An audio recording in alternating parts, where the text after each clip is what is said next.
حين يهدد التاريخ يستيقظ الكاميرون تعبر دور ال16، تسقط جنوب افريقيا في مباراة لا تنسى. لم تكن مباراة سهلة، جنوب افريقيا جاءت منظمة جريئة وتعرف كيف تزعج الكبار، لكن الكاميرون تعرف شيئا واحدا جيدا: كيف تفوز عندما يطلب منها الفوز.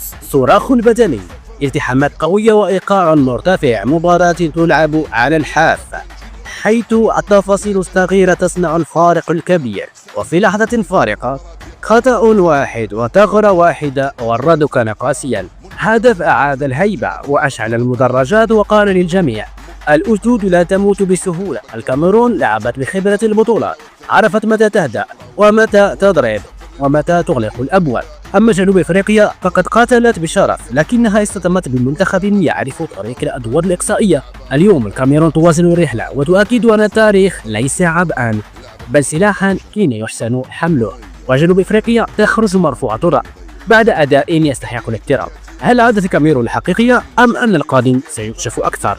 اكتب رأيك وخلي التحليل يمشي بعيدا.